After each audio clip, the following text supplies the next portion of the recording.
اللہ تعالیٰ سب کا خالق اور مالک ہے، محافظ ہے، رزق عطا فرمانے والا اور رحم کرنے والا ہے۔ وہ دیکھنے والا، سننے والا اور جاننے والا ہے۔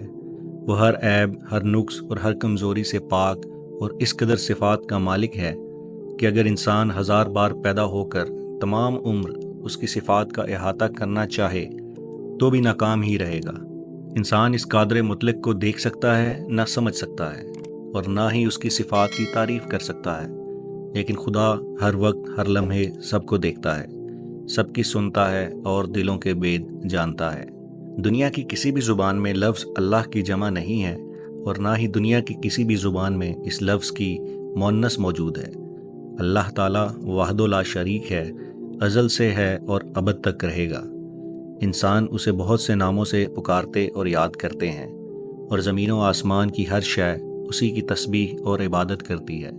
بہرحال جب خداوند تعالیٰ جو ساری کائنات کا مالک اور خالق ہے اپنی اس مملکت کے اس خاص حصے کو ظہور میں لایا جسے ہم آج زمین کہتے ہیں، تو اس نے انسان کو پیدا کرنے کا فیصلہ کیا۔ انسان کی پیدائش سے پہلے زمین پر اس کی جو مخلوق آباد تھی اسے جن کہا جاتا ہے، جنہیں آگ سے پیدا کیا گیا، اور اللہ تعالیٰ نے انہیں اپنی عبادت کا طریقہ بھی بتایا۔ مدتوں تک یہ مخلوق اس کے احکامات پر چلتی رہی اور پھر سرکشی پر اتر آئی۔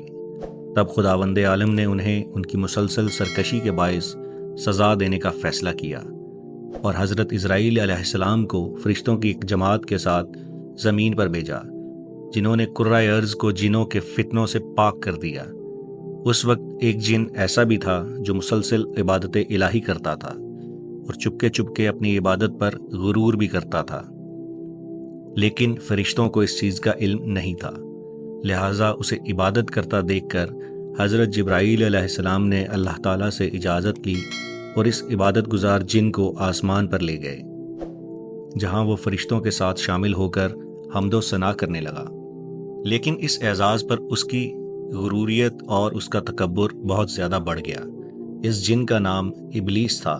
یہی وہ زمانہ تھا جب اللہ تعالیٰ نے اپنی اس زمین کو قدرت کاملہ سے بہت حسن عطا فرمایا، دریا، پہاڑ، چاند، سورج اور ستاروں سے آراستہ کیا، اور معتدل رکھنے کے لیے ہوا کو چلتے رہنے کا حکم ارشاد فرمایا، اور اس کے بعد اللہ تعالیٰ نے انسان کو پیدا کرنے کا فیصلہ کیا۔ اس موقع کے لیے قرآن مجید میں متعدد مقامات پر وضاحت بھی کی گئی ہے، اور ایک جگہ پر فرمایا گیا، پھر ذرا اس وقت کا تصور کرو جب تمہارے رب نے فرشتوں سے کہا، میں زمین پر اپنا نائب بنانے والا ہوں۔ انہوں نے کہا، کیا آپ زمین پر کسی ایسے کو پیدا کرنے والے ہیں جو اس کے انتظام کو بگاڑے گا اور خون ریزیاں کرے گا، جبکہ آپ کی حمد و ثنا اور تقدیس تو ہم کر ہی رہے ہیں۔ اللہ تعالیٰ نے ان سب کو جواب دیا، جو کچھ میں جانتا ہوں تم نہیں جانتے۔ اللہ تعالیٰ نے دنیا کے سب سے پہلے انسان کو بنایا، اور وہ اس طرح کہ اسی زمین سے ہر رنگ اور ہر خاصیت کی مٹی منگوائی گئی، جس میں سے ایک خاکی پتلا تیار کیا، اور روح کو حکم دیا، اس پتلے میں داخل ہو جا۔ روح آگے بڑھی، لیکن اس قید خانے میں داخل ہونے سے گھبرانے لگی۔ اس وقت فرمایا گیا، گھبرا مت، تھوڑے عرصے بعد ہم تجھے اس پتلے سے کھینچ لیں گے۔ یہ سنتے ہی روح اندر داخل ہو گئی۔ روح کیا چیز تھی؟ اس سوال کا جواب یہی ہے کہ روح زندگی ہے، قدرت ہے، قوت ہے، ارادہ اور اختیار ہے، علم و دانش ہے اور صفات الہی کا پر ہے۔ بہرحال خدا کے حکم پر جوں ہی روح اس خاک کے پتلے میں داخل ہوئی، اس نے آنکھیں کھول دیں، اور اسی لمحے فرشتوں کو حکم دیا گیا کہ دنیا کے اس پہلے انسان کو سجدہ کریں۔ قرآن مجید میں اس وقت کا تذکرہ کرتے ہوئے اللہ تعالیٰ نے فرمایا، ہم نے انسان کو بجنے والی مٹی سے پیدا کیا، اس سے پہلے ہم جنوں کو آگ سے پیدا کر چکے تھے۔ پھر یاد کرو وہ موقع جب تمہارے رب نے فرشتوں سے کہا، میں کھنکتی ہوئی مٹی کے سوکھے گارے سے ایک بشر پیدا کر رہا ہوں، جب میں اسے پورا بنا چکوں اور اس میں اپنی روح سے کچھ پھونک دوں تو تم سب اس کے آگے سجدے میں گر جانا۔ بہرحال اللہ تعالیٰ کا حکم سننا تھا کہ تمام فرشتے سجدے میں گر گئے، لیکن ابلیس جو اپنی عبادت اور آسمانوں تک پہنچ جانے پر بری طرح سے فخر محسوس کرتا تھا، ان فرشتوں میں شامل نہ ہوا، بلکہ اس نے برملا خاک سے بنے ہوئے انسان کے سامنے جھکنے سے انکار کر دیا۔ انکار اور تکبر دونوں باتیں اللہ تعالیٰ کو حد درجہ نفرت ہے۔ یہ دونوں برائیاں اس جن میں آ گئی تھیں۔ اس نے کہا، میں آگ سے بنایا گیا ہوں اور یہ خاک سے، پھر بھلا میں اسے سجدہ کیوں کروں؟ قرآن مجید میں اللہ تعالیٰ نے یہ واقعہ اس طرح بیان کیا ہے، تمام فرشتوں نے سجدہ کیا سوائے ابلیس کے۔ اس نے سجدہ کرنے والوں کا ساتھ دینے سے انکار کر دیا۔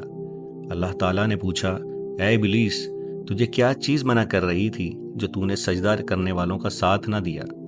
اس نے جواب دیا، میرا یہ کام نہیں کہ میں اس بشر کو سجدہ کروں جسے تو نے سوکھی ہوئی مٹی کے سوکھے ہوئے گارے سے پیدا کیا ہے۔ اس سرکشی، غرور اور انکار پر جلال خداوندی بڑکا اور خداوند عالم نے ابلیس کو مردود قرار دے دیا اور اسے آسمانوں کی بلندیوں اور فرشتوں کی صفوں سے نکال دیا۔ تب یہ ابلیس، یہ شیطان، بڑی رسوائی اور ذلت کے ساتھ دل میں انتقام کی آگ لیے وہاں سے رخصت ہوا، مگر اس نے انتقام لینے کا برملا اظہار بھی کر دیا، اور اللہ تعالیٰ نے ناراض ہو کر فرمایا، اچھا تو نکل جا یہاں سے، کیونکہ تو مردود ہے، اب روز جزا تک تجھ پر لعنت ہے۔ تب اس نے عرض کیا، میرے رب، اگر یہ بات ہے تو مجھے اس روز تک مہلت عطا فرما جب انسان دوبارہ اٹھائے جائیں گے۔ فرمایا، اچھا تجھے مہلت ہے اس دن تک جس کا وقت ہمیں معلوم ہے۔ شیطان مہلت لے کر وہاں سے رخصت ہو گیا، اور اللہ تعالیٰ نے اس انسان کو بہشتی لباس پہنا کر جنت میں گھومنے پھرنے اور رہنے کا حکم صادر عطا فرمایا۔ یوں یہ انسان مسجود ملائکہ آدم جنت میں رہنے لگے، لیکن چند ہی دن گزرے تھے کہ انہیں تنہائی محسوس ہونا شروع ہوئی، کیونکہ ساتھی کی ضرورت انسانی فطرت تھی۔ لہٰذا اللہ تعالیٰ نے آدم علیہ السلام کی یہ ضرورت اور خواہش محسوس کی، اور انہی کی پسلی سے ایک نرم و نازک اور خوبصورت ساتھی پیدا کیا جس کا نام حوا تھا۔ قرآن مجید میں ان کی پیدائش کے بارے میں بس اتنا ہی ذکر ہے، اے لوگو، اپنے پروردگار سے ڈرو جس نے تمہیں ایک شخص سے پیدا کیا، اس سے اس کا جوڑا بنایا، پھر ان دونوں سے کثرت کے ساتھ مرد و عورت پیدا کر کے زمین پر پھیلا دیے۔ آدم علیہ السلام اور بی بی حوا کو بنانے کے بعد انہیں جنت میں رہنے سہنے اور فراغت کے ساتھ وہاں کی نعمتوں سے لطف اندوز ہونے کی اجازت دے دی گئی، لیکن اس کے ساتھ ہی ایک درخت کے بارے میں حکم دیتے ہوئے فرمایا، اے آدم، اس درخت کے نزدیک مت جانا اور نہ ہی اس کا پھل کھانا، ورنہ حکم عدولی کی صورت میں نافرمانوں میں شامل کر دیے جاؤ گے۔ حضرت آدم علیہ السلام نے اس حکم پر سر تسلیم خم کیا اور حوا کے ساتھ جنت میں رہنے لگے، لیکن شیطان جو انہیں سجدہ نہ کرنے کے باعث ذلیل و خوار ہو کر جنت سے نکالا گیا تھا، اب بدلہ لینے کے لیے موقع دیکھ رہا تھا۔ لیکن وہ جنت سے نکالا گیا تھا، لیکن وہاں پر داخل ہونا اس کے لیے آسان بات نہ تھی۔ کچھ وقت یوں ہی گزر گیا، پھر ایک روایت کے مطابق مور کی مدد سے سانپ کا روپ دھار کر جنت میں پہنچا اور ان دونوں کو اس کھانے کی ترغیب دینے لگا جس سے خداوند تعالیٰ نے ان کو منع کیا تھا۔ یہاں پر اللہ تعالیٰ فرماتا ہے، ہم نے کہا، اے آدم، تم اور تمہاری بیوی بہشت میں رہو، جہاں سے چاہو بے روک ٹوک کھاؤ، لیکن اس درخت کے پاس مت جانا ورنہ ظالموں میں شمار کیے جاؤ گے۔ پھر شیطان نے ان دونوں کو وہاں سے پھسلا دیا جہاں وہ موجود تھے۔ یہی وہ وقت تھا جب انسان پہلی بار شیطان کے دھوکے میں آیا۔ ان دونوں نے اس درخت کا پھل کھا لیا۔ جو ان دونوں کے میدوں میں پہنچا تو ان کے جسموں سے بہشتی لباس اتر گئے اور وہ برہنہ ہو گئے۔ اس وقت انہیں غم بھی تھا اور شرمندگی بھی، اور وہ خود کو چھپانا چاہتے تھے۔ فرمایا گیا، شیطان نے دھوکہ دے کر انہیں مصیبت کی طرف کھینچ لیا ہے۔ جب انہوں نے اس درخت کا پھل کھا لیا تو ان کی پوشیدہ چیزیں کھل گئیں۔ اس بھول کے ساتھ ہی حضرت آدم اور بی بی حوا شرمندہ ہو گئے اور خدا سے معافی طلب کرنے لگے، لیکن وہ نافرمانی کر چکے تھے۔ اللہ تعالیٰ نے ان کے لیے فیصلہ کیا اور انہیں بھی جنت سے چلے جانے کا حکم دے دیا اور فرمایا، تم دونوں بہشت سے چلے جاؤ، اب سے تم ایک دوسرے یعنی کہ انسان اور شیطان آپس میں دشمن ہو، اور تمہارے لیے ایک خاص وقت تک زمین پر ٹھکانہ مقرر کر دیا گیا ہے، اسی میں تمہارا جینا ہوگا اور مرنا ہوگا، اسی سے تم قیامت کے دن زندہ کر کے نکالے جاؤ گے۔ اسی فرمان کے ساتھ حضرت آدم علیہ السلام کو سراندیپ اور بی بی حوا کو جدہ میں پھینک دیا گیا۔ اس وقت شیطان کو بھی ہمیشہ ہمیشہ کے لیے نکال دیا، لیکن انسان اور شیطان کی فطرت جدا جدا تھی۔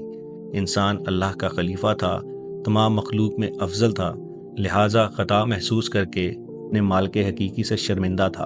اپنا کھویا ہوا مقام واپس پانے کے لیے اس نے اپنے مالک حقیقی کے لیے توبہ اور استغفار شروع کر دی۔ گویا انسان نے پہلی عبادت توبہ کی صورت میں کی، لیکن شیطان اپنی خطا کو محسوس کرنے کا عادی نہ تھا اور گناہ سے توبہ کرنے کی بجائے وہ ضد میں آ گیا۔ اللہ تعالیٰ سے مہلت تو لے ہی چکا تھا، اب آدم علیہ السلام کو بھٹکانے اور خدا سے نافرمان کرنے کے طریقوں پر غور کرنے لگا۔ حضرت آدم علیہ السلام اپنی خطا پر شرمندہ تھے۔ وہ مسلسل گریہ زاری کرتے رہتے، توبہ کرتے اور بار بار خدا کی عظمت، وحدانیت اور بڑائی کا اقرار کرتے، یہاں تک کہ رحمت الہی نے ان کی توبہ قبول کی اور گناہ کو معاف کیا۔ انہیں ان کی بچھڑی ہوئی ساتھی سے ملوایا، کھویا ہوا حسن واپس کیا اور زمین میں رہنے بسنے اور زندگی گزارنے کی ہدایات دی گئیں۔ لیکن شرط اب بھی وہی تھی۔ ارشاد ہوا، پھر آدم نے اپنے رب سے کچھ کلمات سیکھے، معافی مانگی، تب اس نے ان کا قصور معاف کر دیا۔ بے شک وہ معاف کرنے والا مہربان ہے۔ پھر ہم نے فرمایا، جاؤ، جب تمہارے پاس میری جانب سے ہدایت پہنچے تو اس کی پیروی کرنا۔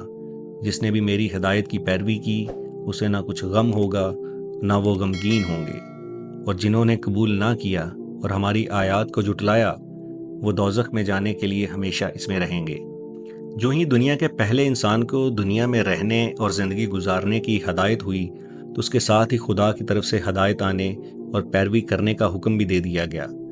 اس بار حضرت آدم علیہ السلام اور بی بی حوا نے تہہ دل سے عہد کیا، اور پھر زمین پر آنے کے بعد انہیں کھیتی باڑی کے اصول سمجھائے گئے، عبادت کا طریقہ بتایا گیا۔ ان سب کو حضرت آدم علیہ السلام نے خدا کا بہت بڑا انعام تصور کیا۔ پھر حکم نازل ہوتے گئے اور وہ تعمیل کرتے رہے، کھیتی باڑی کرتے رہے اور زمین سے غذا حاصل کرنے کا فن بھی سیکھا، اور حضرت جبرائیل علیہ السلام کے ساتھ مل کر خانہ کعبہ کی تعمیر کی، اور اللہ تعالیٰ کے حکم سے دنیا کو آباد کرنے کا سلسلہ جاری ہوا، اور کرۂ ارض پر انسانوں کی آبادی بڑھنا شروع ہوئی۔ اگلی قسط میں ہم بات کریں گے حابیل اور قابیل کے بارے میں، اور حضرت آدم علیہ السلام کی کتنی اولاد تھی، کب ہوئی اور ان کے کیا نام تھے۔ میرے اس چینل کو سبسکرائب کریں، لائک کریں اور شیئر کریں۔